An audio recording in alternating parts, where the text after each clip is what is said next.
Hey everybody, I told you I'd come out with some nutrition videos, so here is number one. And each day that I put out these videos, I'm going to do a little bit of theory, nutrition theory, and then we'll talk about foods and things that you can actually apply today. So we'll try to keep these to 10 minutes, 15 minutes max, and I hope that this format is something that you like better than reading emails. So in this, below the video, in the email, there are links to things that I talk about. So everything that I say, you don't have to take crazy notes.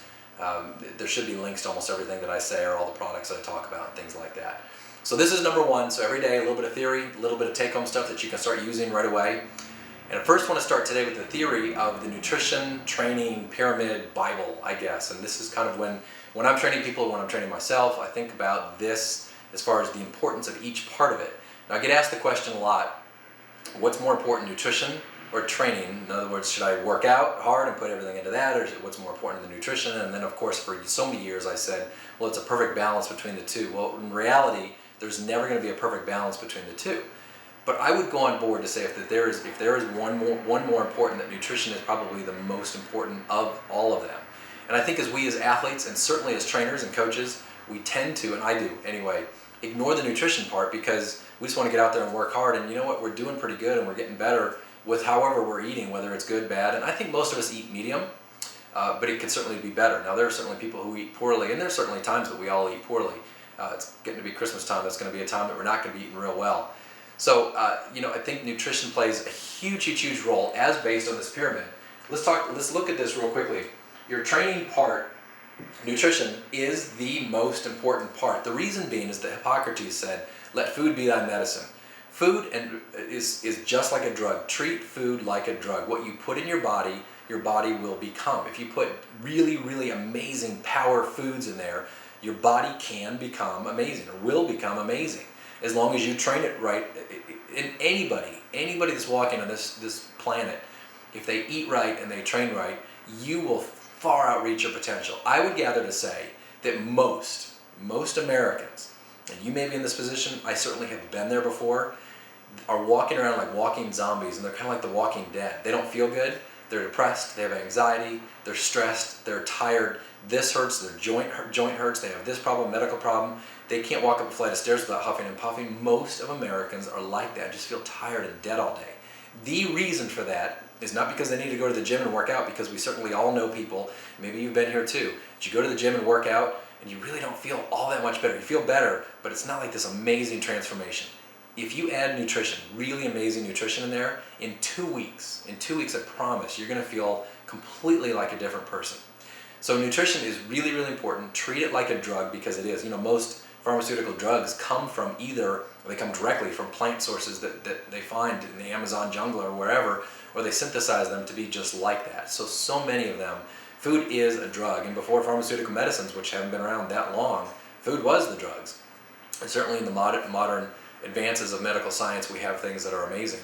But still, food is a drug, and look at it like that. If you put garbage into your body, you're really literally going to get that back out.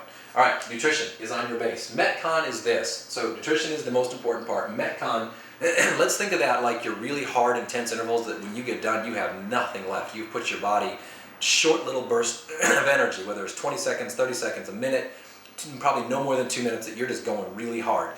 Let's say that you have your nutrition perfectly dialed in, and every day, or at least every other day, you're doing a 20-minute, 30-minute, maybe an hour if you can, but it doesn't have to be that long. You're doing some really short, intense stuff. Research shows now that high-intensity training, that will yield incredible results. So if there's someone that says, I'll eat perfectly, but I have 30 minutes a day, and that's all I'm going to put into it, you can get there. You can feel really good. Now, is that going to get you to run a marathon? Oh my gosh, no. And the people that say, well, I can do the 20 minutes a day and run a marathon or half marathon or even a 5K successfully, it's not true. You really can't. And that's what all the upper stuff is about. But if you do those two things and focus on those two things, which is why we're talking about nutrition, and then the Metcon to me is our Tuesday and Thursday interval days, even the tempo run, which is longer than a few minutes, but there certainly are bursts in there where you're really pushing yourself. And then even the Saturday long runs where you're pushing your body a little bit. So those are that. If you did those 3 days, you ate perfectly, you're going to get whatever you want out of it. The next thing is gymnastics. Think about that like this. Gymnastics is moving your body through space with vitality and grace and energy and coordination and balance and all of those things that come together for a gymnast. So that could be that you're strong, that certainly plays a part of it, you're powerful, you have speed, but really it's about moving your body through unique ranges of motion, like getting in and out of your car, bending forward and taking your laundry out of the washing machine. You know, we trainers tell people when you bend over and do a deadlift, don't, pick something up like this and be careful that you do it like this. Think about picking a baby up out of a crib. You never bend your knees and pick it up correctly. We don't bend over in the washer and take those clothes out and bend our knees. You literally can't. And then we put things in the dryer, we just bend over. So we do all those kind of movements through life.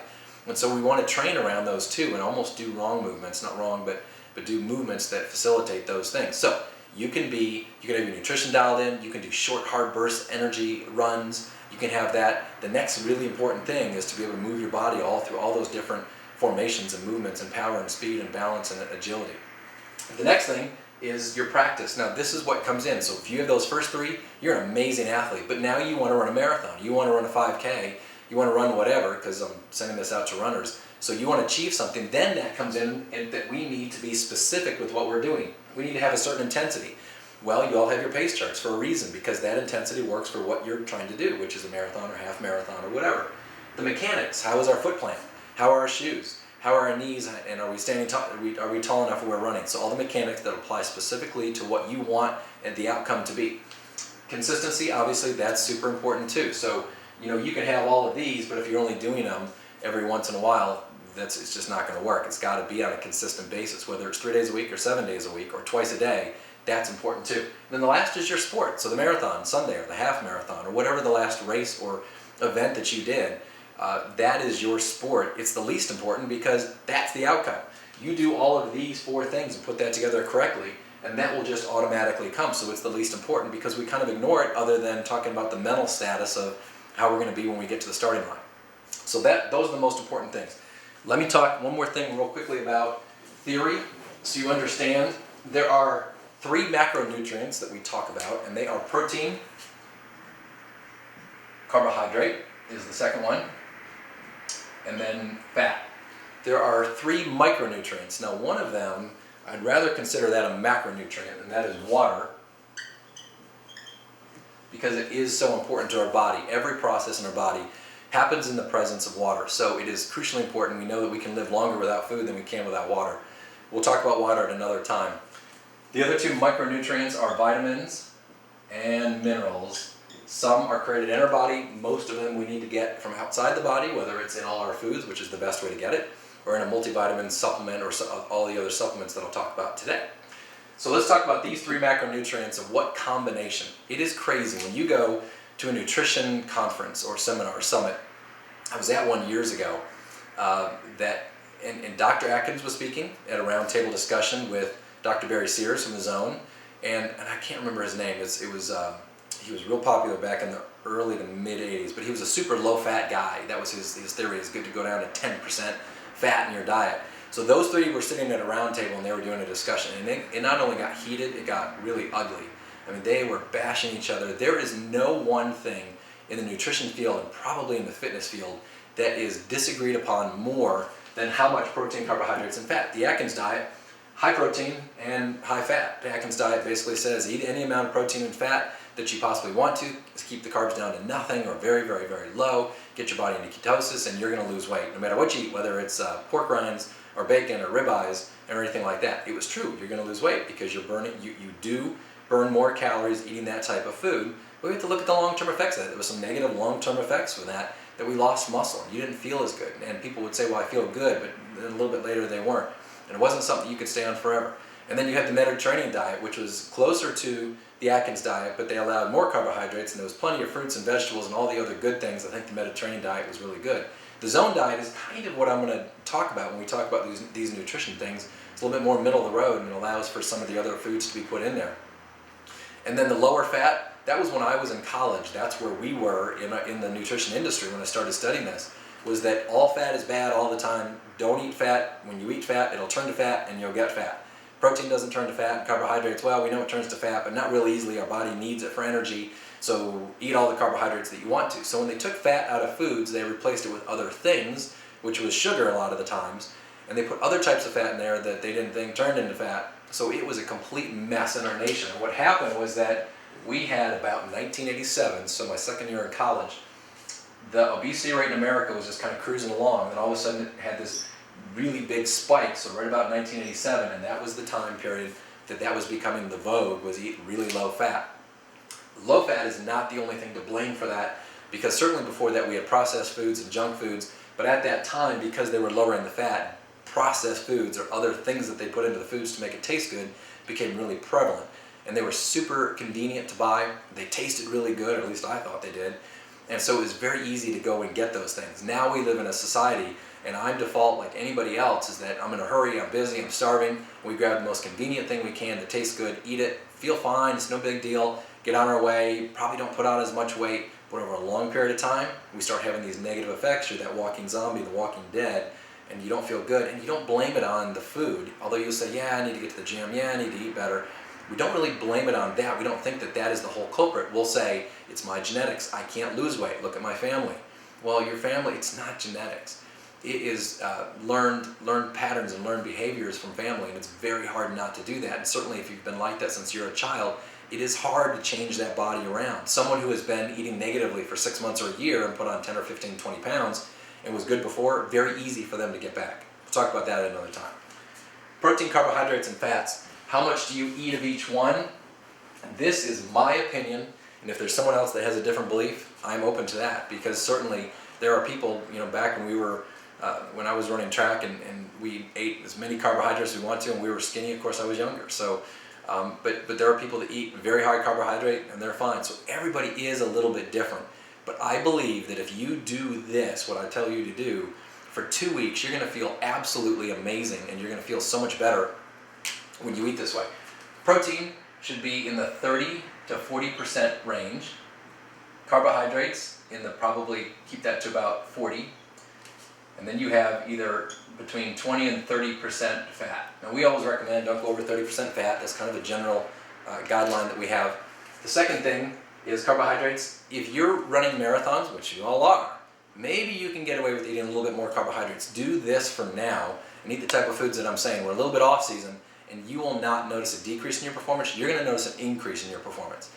Over time, when you eat like this and you start feeling, you feel really, really good, and you back out of some of the foods we'll talk about, you can start gradually bringing them back in. If you notice that, my gosh, I'm not eating that much more and I'm starting to put a couple pounds back on and I'm really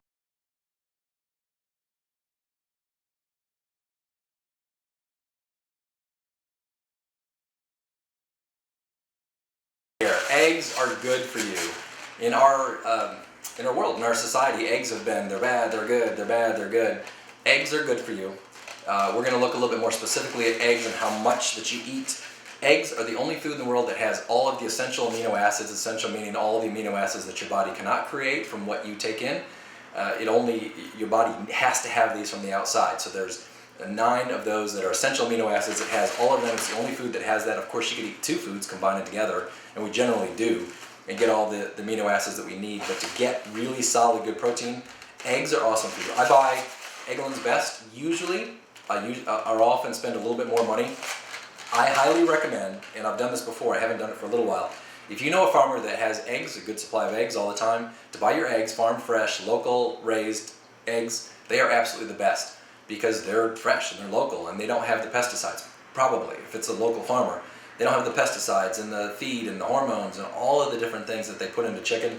It's bad for you and you really don't want it. So get good eggs. Eggland's Best are very good. I think that there's eggs that are better. You can go to Village Foods if you're watching this in College Station. Village Foods has a really wide variety of all the different eggs you can get farm fresh there. They can get really, really expensive. So just kind of pick the level that you're willing to pay for them. And like I said, if you can get farm fresh eggs, the better. I will have 3 eggs every single day. I cook it in coconut oil, because coconut oil is one of the best fats that's out there. There are several ones. Olive oil is okay too. Some grass-fed butter is very good. There's some good healthy things in there. So just a little tiny bit of that. Now we're getting a lot of fat in that, so just a little bit of the extra fat that's in there. No more than 3 eggs. And I know a lot of people are watching this thinking 3 eggs is a lot. So I'll eat 3 eggs if I want more, because I'm trying to go through a building phase and I'm trying to put on some strength, which is about the time of year that I need to start working on that more. I will add some extra egg whites. No more fat in that because I've got enough. Because I also add to that an avocado, probably about a quarter of an avocado. I always have avocados around. Cut them into a quarter and just have that as well. There's really, really good healthy fats in here and a lot of great nutrients in avocados. So avocados plus your eggs. on the eggs, I'll always put salt, and I use plenty of salt. I think salt has been bashed that it's like bad, low sodium. It's not true. You can have plenty of salt, especially if it's summertime and you're sweating. You absolutely need it. This is Himalayan sea salt. You can get it at almost any grocery store. This is the only type of salt that I use. It has so many different minerals that are in it. Regular salt, the Morton salt that you just get, the regular white salt, it doesn't do a lot of good for you, and I think that's where we maybe can have some of the problems. So Himalayan sea salt, this is the Himalayan salt. It's nothing to do with the sea, it's mountain salt. Or sea salt is very good too. But I really like this pink Himalayan sea salt. Tastes the same. Actually, there's probably a difference in it, but I don't taste it. The other thing that I put on my eggs is turmeric. Turmeric is an anti-inflammatory. I'll talk about inflammation in the body and what that has to do with our joints and everything else, but for now understand that everything we eat we want to be an anti-inflammatory. Most foods, or a lot of the foods that people eat in America, processed foods and the carbohydrates and the sugars, increase inflammation. It's no wonder that we have all of the health problems that we have in America, specifically joint problems. So if you have joint problems, you need to look at your diet, number one, because if you're working out as hard as you are and you're running and your diet isn't dialed in, that's more than likely the cause for your joint pain. If your diet is really, really, really good and you still have joint pain, that's going to happen. It's not that that's going to cure it all, but it certainly is going to give it the best opportunity to not have joint pain is if you're eating poorly. So turmeric is an anti-inflammatory. It's one of the seasonings that's the best. This is a really strong anti-inflammatory. And any anti-inflammatory pill that you take, you're going to notice that there's turmeric that's in it. Curcumin is the active ingredient in here. It's in several different things. But turmeric is good. It's great on your eggs. I like it. There's a lot of things you wouldn't want to put it on, but it's good. Another potent anti-inflammatory, I brought this up a link because I had the turmeric out, cinnamon. I don't put that on my eggs, but I'll put that in my shakes. I'll do a video. I did a video on the green smoothie. In fact, I'll put that right below. So the green smoothie, and I always put cinnamon in my green smoothies. So two seasonings that are very good anti-inflammatories. Okay, so we have the eggs, we have the fat, we have the avocados. I will take, it's not this one. This is baby spinach, and that's fine. It's got baby spinach spring mix. This is what I use for salad. So I buy the big old containers, organic, always, and I will get usually baby spinach, just a big tub of it, and take about 4 cups worth, which seems like a ton, but I'll put that in the pan before I cook the eggs, saute it down, and a little bit of whatever fat I'm using for the eggs, saute that down, if I want to put some onions and mushrooms, if I want to take the time, and then put the eggs not on top of it necessarily. You can do that, I've done that before. So you have your vegetables, you have your eggs in there, you got everything covered. I will also add 3, 4, 5, 6, 8, 9, 10 of these. And when I have that for breakfast, when I have the eggs, the greens, the vegetables that are in there, the tomatoes, the avocado, look, I'd rather have a big pancake breakfast, and I do sometimes. On Saturday morning, sometimes I do. But I don't feel good after I eat it. But pancakes are not out of the question once in a while. But when you eat this on a daily basis, inflammation goes down, you feel better, you sleep less, you're more productive throughout the day. But this is just one of the many meals, one of the 42 opportunities that we have a week. 6 meals a day, 7 days in a week. We have 42 opportunities to train our nutrition and to fix our body and to change it through the potent drug of food. And this is one of 42 opportunities. So take that opportunity like that. Real quickly, let me just talk about the supplements that I take. I'm going to do a longer video on supplements soon. Even though I'm getting all those good healthy fats, I will always take between 2,000 and 4,000 milligrams of a fish oil a day. I highly recommend this one. The link is in the show notes before. I'll get into more details about why and fish oils and all the good stuff. 2,000 milligrams of vitamin C per day. Again, I'll get into all the details of that. The Now brand is fine. The vitamin C is kind of a vitamin C. Korean red ginseng root. This is one of the Chinese adaptogenic herbs. Look, I don't know anything about Chinese adaptogenic herbs because they are so complicated. It's like you have to have a PhD in Chinese medicine to understand the complexities of what they have in there. But these are really good details when I get to the supplement one. The other supplement that I highly recommend that anybody who runs, if you're going to take one thing and one thing only, take Caproflex. The link is below where to buy it, but Caproflex is so important. It's a joint formula, and what it is it has so many different things in here. Interesting, one of the things is turmeric that's in here.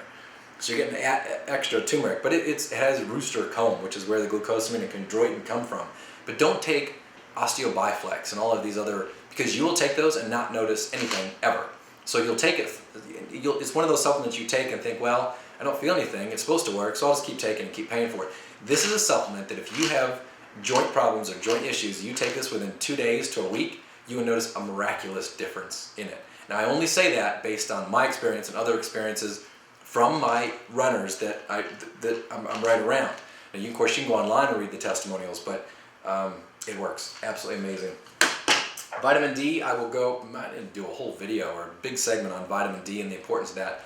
Big, really, really important. America is we're deprived of vitamin D, and the reason for that in the last 20, 30 years, I don't know what it is. I think it's because of our change in our food, certainly. I think that's it.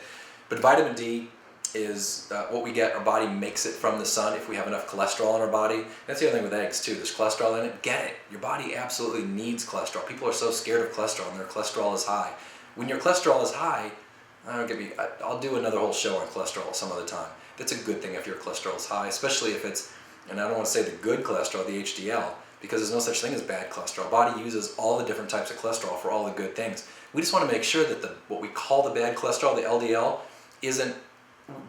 doesn't bump into free radicals all the time. It doesn't turn into a foam cell and stick to the inside of your arteries. So if that doesn't happen, it doesn't matter how high your cholesterol is. I will get into that in a later time. Vitamin D, autoimmune diseases, multiple sclerosis. One of the reasons that people from the north tend to get the autoimmune disorders is because of the lack of sun. The sun creates more vitamin D in your body if you have enough cholesterol. So that was where we got into a big problem, a lot more autoimmune disorders once we started the low-fat diet, because people weren't getting the cholesterol in their diet. And now doctors are giving people Celebrex and all the other drugs to lower their cholesterol, and it's killing people. I'll get into that another time. So vitamin D is really important. The other thing too with sun is it is really good, and I try to eat your breakfast outside in the morning. Try to get 30 minutes of morning sun. You don't have to eat, walk your dog, at least get some sun in your body. Morning sun. It's not because the sun is different in the morning, it's because your body needs that first thing in the morning. So if you have the time, and I know this time of year there's a lot less sun, the days are shorter, but if you have the ability to sit outside, even if it's a cloudy day, just to get some sun. Now as athletes, we're probably outside, possibly enough, but if you aren't, make sure that you spend a little bit of time outside. 30 minutes a day is really all you need. Now that is really important. If you want to talk about running performance, that is one thing that's important. So this is like such a tiny, small thing. All of these little tiny things, even if it's 1/4 or 1%, add up to a lot. The vitamin D, I got the link below. It's a Carlson's brand. It's a liquid. You can get a capsule as well if you want to. Two other things that I take always in the morning and late at night is Calm. There are a lot of magnesium supplements that are on the market. I really like the powder. This also has a couple other things in there, but this is mainly just a magnesium supplement that will help you if you are not taking a good amount of magnesium, and a quality one too, and this is one of them. You're going to notice that you're lethargic and you're tired and you're fatigued. So when I have a runner that comes to me, especially in the summertime when we're sweating and lose a lot of minerals, and they say that they're tired and fatigued and they just don't have it today, I will tell them to get on a magnesium and a potassium supplement. So these are both powders. I put it into a glass. This tastes really awesome. You can get this at any grocery store, any health food store, on Amazon, wherever you want to. Calm is really, really, really important for you as a runner to be taking magnesium, and less important but still important as well as potassium. So there's my go-to supplements every day that I take. So there you've got breakfast, you've got supplements, more in another time. I hope this wasn't too long. I'll see you tomorrow.